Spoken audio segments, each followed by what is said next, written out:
Bom dia, meus irmãos, a graça e a paz do nosso Senhor e Salvador Jesus Cristo. É muito bom poder estar com vocês nesta manhã de EBD, mesmo neste formato, à distância, por meio dessa gravação. Dizer que é um privilégio para mim poder retornar, mesmo que assim, a amada igreja aí em Castanhal, a igreja que eu tenho muito carinho, apreço por ela, uma igreja que fez parte aí da minha trajetória enquanto seminarista, e Deus seja louvado pela vida de cada irmão, pelo carinho que eu recebi, minha gratidão sempre pela vida de vocês. E é muito bom, meus irmãos, a gente poder pensar em missões neste período e dizer que missões devem fazer parte do nosso coração. E eu achei muito interessante o tema de missões estaduais deste mês, porque traz essa ideia do reino, de celebrarmos a glória do reino de Deus no Pará. E eu gostaria de pensar nesta mesma linha, porém eu gostaria de pensar no seguinte tema, ou se eu posso dizer assim, na seguinte ideia. Se o tema de missões estaduais é celebrando a glória de Deus, a glória do reino de Deus no Pará, eu gostaria de pensar o seguinte, que a celebração de pertencermos ao reino precede a celebração do reino de Deus no Pará. Vou repetir, a celebração de pertencermos ao reino de Deus precede a celebração do reino de Deus no Pará. Por quê? É muito comum que à medida que nós vamos caminhando a nossa caminhada cristã, a tendência é que a salvação, a nossa liberdade em Cristo, ela não se torne mais uma celebração constante na nossa vida. Ou seja, corremos o risco de em dado momento a gente não ter mais ou não sentir mais o brilho da salvação, da liberdade alcançada por Cristo Jesus. E nesta manhã eu gostaria de relembrar algo muito precioso que foi feito por mim e foi feito por você na cruz do Calvário. E eu gostaria de te convidar para observar comigo o texto bíblico que se encontra em Colossenses capítulo 1, versículo 13 e 14, que diz assim o texto bíblico: Ele nos libertou do império das trevas e nos transportou para o reino do Filho do seu amor, no qual temos a redenção, a remissão dos pecados. Salvação. O texto aqui é muito claro em nos apontar algumas palavras-chave que já nos dá diretamente esta ideia de que o apóstolo Paulo está falando de uma liberdade salvífica aqui. É tanto que aparece, ele nos libertou, aconteceu também uma redenção, uma remissão dos pecados.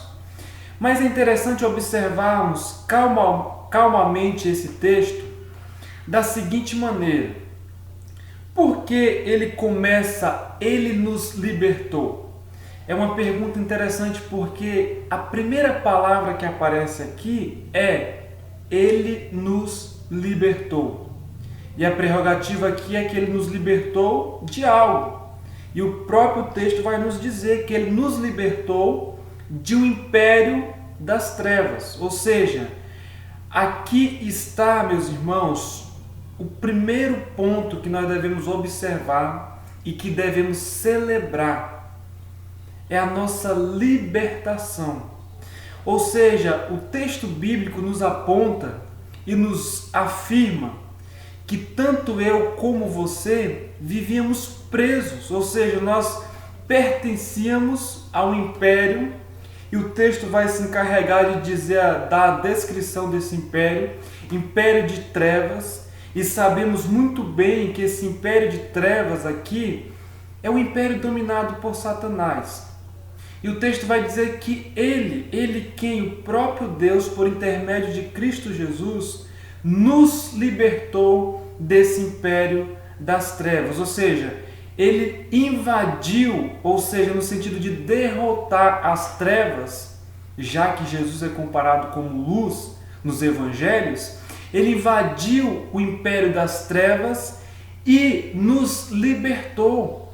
Ou seja, normalmente uma prisão ela é caracterizada por cadeias, ou seja, por correntes que aprisiona o ser humano ou quem é que esteja preso. E a ideia do texto aqui é justamente essa, de que nós vivíamos numa prisão, que tinha um dominador, o próprio Satanás, que nós não conseguimos enxergar porque era trevas. E diz que ele invadiu essas trevas e nos tirou, derrotou o dominador e nos libertou. O primeiro ponto de celebrarmos o nosso pertencimento ao reino é esse, a nossa liberdade em Cristo Jesus. Mas em segundo lugar, o texto também nos diz que ele nos transportou, ou seja, primeiro ele nos liberta. A ideia de libertar aqui é de que ele invadiu esse império das trevas, quebrou as cadeias e nos arrancou. Agora, a segunda ideia, o segundo motivo de celebração por pertencermos ao reino de Deus é que ele nos transportou. Nós não somente estávamos presos em um império tenebroso, mas também nós vivíamos ali como seres escravos deste império. E diz que o Senhor Jesus, por meio da sua morte na cruz, ele nos transporta deste império de trevas para o reino do Filho do seu amor. É o que o texto bíblico vai dizer. Diz que ele nos transportou para o reino do Filho do seu amor. O que aconteceu aqui? Era muito comum no tempo antigo, quando um rei vencia a guerra, ele levava os despojos de guerra, ou seja, aquilo que sobrou, os escravos, súditos daquele outro império, daquele outro reino, o rei vencedor levaria consigo. A ideia aqui, o cenário que Paulo pinta, é parecido com esse. É alguém que venceu um império, um reinado, e leva consigo os escravos daquele antigo reino. E diz que o que Cristo Jesus fez por nós, ao nos transportar, a ideia da palavra transportar aqui é remover de um lugar para o outro, foi exatamente isso. Ou seja, por meio da sua morte, por meio de uma vez por todas que ele venceu o império das trevas, ele agora nos liberta e ele nos remove das trevas para o reino do Filho do seu amor. E é por isso que nós pertencemos a um reino. E é por isso o motivo de celebrarmos a glória do reino de Deus no Pará. Mas antes nós temos que celebrar constantemente o nosso pertencimento a este reino. E diz que agora nós pertencemos a um novo reino. E diz que o reino, o texto bíblico se encarrega de dizer que o reino é o reino do Filho do seu amor. Além de pertencermos a um reino novo, temos a presença do Filho de Deus conosco. É um reino de amor. É um reino que agora nós podemos enxergar, diferente do reino de trevas. Meus irmãos, é muito interessante pensarmos dessa forma, de que nós devemos celebrar constantemente essa liberdade, esse transporte que Cristo fez. Agora nós continuamos escravos, porém agora escravos libertos, escravos que pertencem ao novo reinado, ao reino de amor, ao reino agora onde a gente pode enxergar, onde temos a liberdade de conhecimento, de debruçarmos nas verdades do Evangelho e viver por meio delas. É interessante, meus irmãos, que quando eu penso nessa questão de celebrar a libertação, me vem à memória pelo menos dois acontecimentos na história da Bíblia.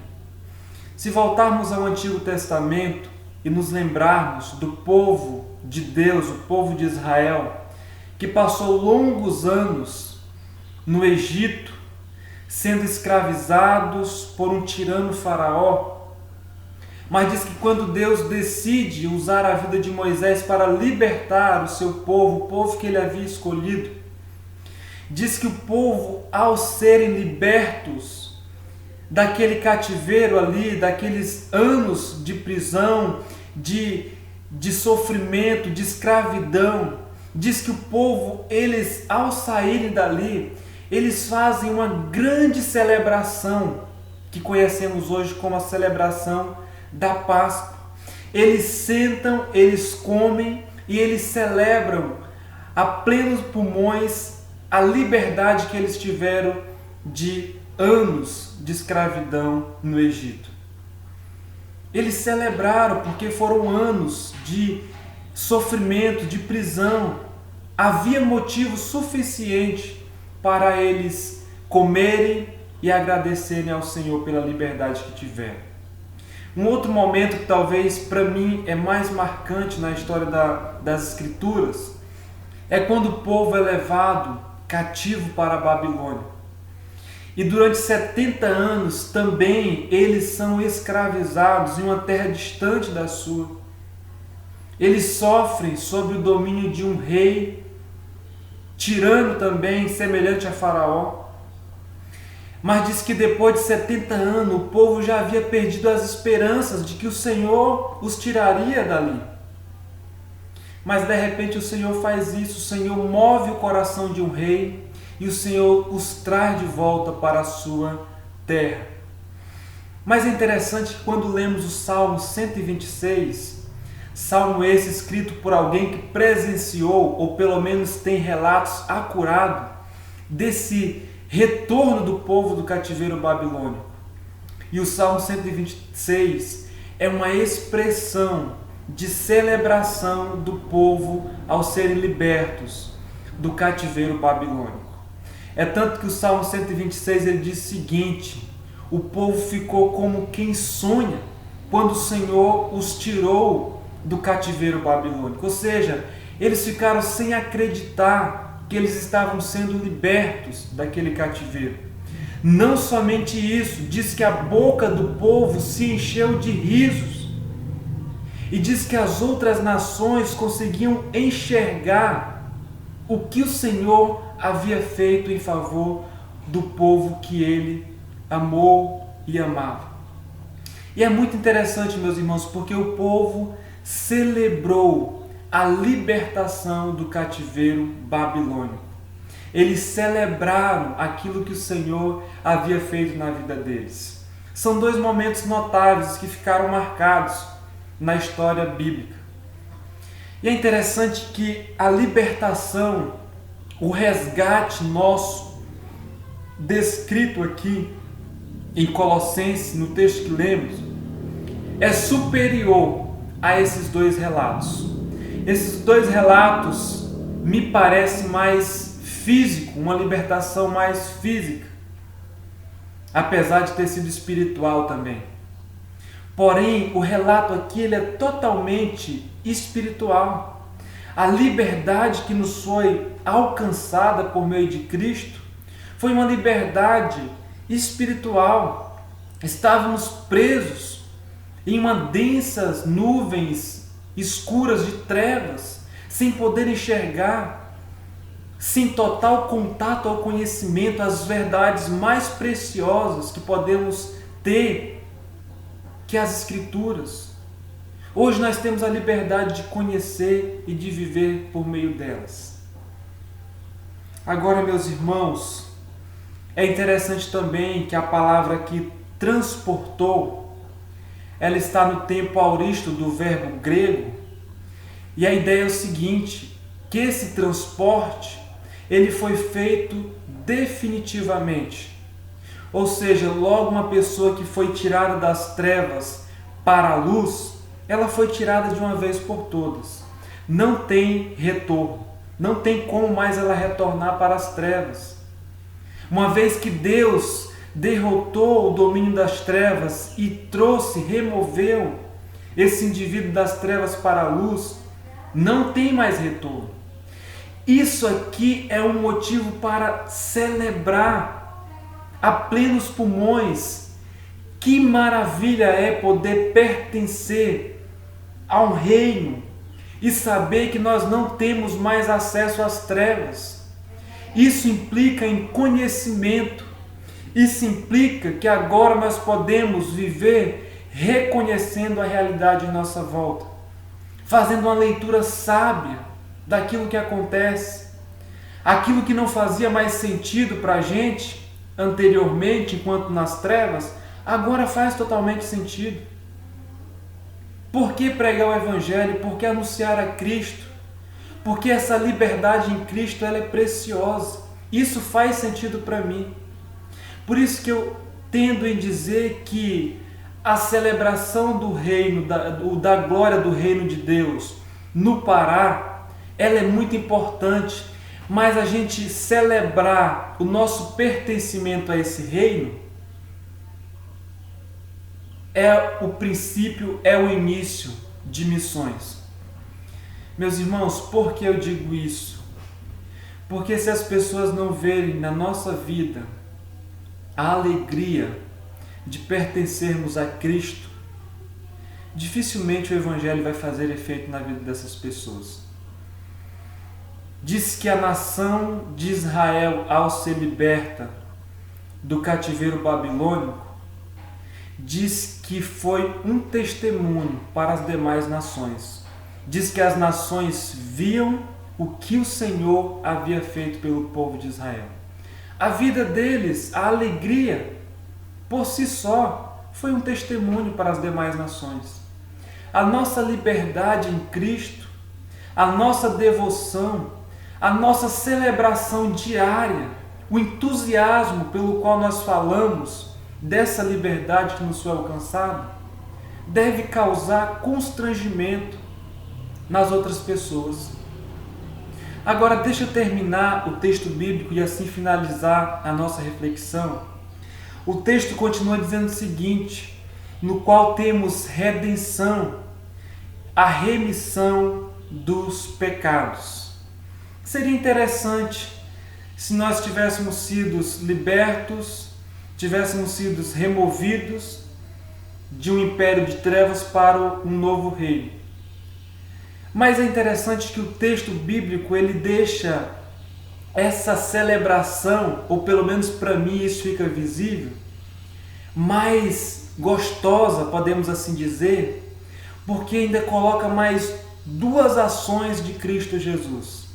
Além de ter invadido o império das trevas, além de ter nos removido desse império e nos transportado para um novo reino, diz que a ação de Cristo foram mais duas. Ele pagou um preço por este resgate. Preço esse não pago a Satanás, mas pago ao próprio Deus. A palavra redenção aqui é o preço pago pelo resgate de alguém. Meus irmãos, isso é muito, muito precioso. Nós tínhamos uma dívida que todos nós sabemos impagável. E é interessante que Cristo, Ele pagou com seu próprio sangue para o próprio Deus, porque a ira de Deus estava sobre nós. E Ele pagou um preço pela nossa redenção. Não somente isso, Ele remiu a próxima ação que aparece no texto. Ou seja, aquele escrito de dívida que eu e você devíamos, foi pago, foi anulado, foi riscado, foi rasgado de uma vez por todas. Na cruz, quando Cristo disse, tetelestai, ou seja, está consumado, foi rasgado esse escrito de dívida. Eu e você não devemos mais nada. Somos totalmente perdoados. É assim que encerra o versículo 14. Dos pecados, ou seja, fomos a remissão dos pecados, ou seja, todos os nossos pecados foram perdoados. Pecados esses passados, presentes e futuros. Todos esses pecados foram perdoados. E é bom a gente poder pensar na magnitude dessa obra que Cristo fez por nós. Parece ser algo que os nossos ouvidos já ouviram muitas vezes, essa grande obra de Cristo realizada na nossa vida. Mas para mim é um momento mais oportuno poder pensar em missões, celebrar a glória do reino de Deus no Pará, mas antes celebrar ou pensarmos na celebração de pertencimento a esse reino. Nós fomos libertos de um império, nós somos transportados para o novo reino, por isso nós pertencemos ao novo reino. E nós também fomos, irmãos, foi pago o nosso preço, o preço da nossa dívida, e foi rasgado o escrito de dívida que nós tínhamos. Há motivo de celebração maior do que esse? Há maior motivo de glória, de pertencimento a um reino do que esse? Há motivação para fazer missões maior do que esse? De ser liberto em Cristo Jesus e por isso desejar que outras pessoas também sejam libertas? Há motivo para fazer missões maior do que esse? A liberdade em Cristo Jesus? Para mim tudo parte de quando nós entendemos quem nós somos em Cristo. Se você tem prazer em Cristo Jesus, você tem prazer também em anunciar a mensagem do Evangelho. Missões é isso. Missões começam na celebração de pertencermos ao reino de Deus. Missões acontece e começa quando nós entendemos nosso pertencimento a esse reino. Que Deus possa te dar graça, que Deus possa me dar graça de celebrar a plenos pulmões o pertencimento do reino de Deus. E não somente esse pertencimento, mas também viver e ser movido por meio desse pertencimento. Que nós possamos celebrar o pertencimento fazendo missões. Celebre ao ponto das pessoas te olharem e verem em você Cristo Jesus. À noite eu gostaria de falar um pouco mais de missões e agora de forma mais específica. E eu quero trabalhar um item da grande comissão que eu entendo ser muito importante quando falamos em missões. E eu espero você, que Deus possa abençoar a sua vida e te dar um restante de dia abençoado no nome de Cristo Jesus. Amém.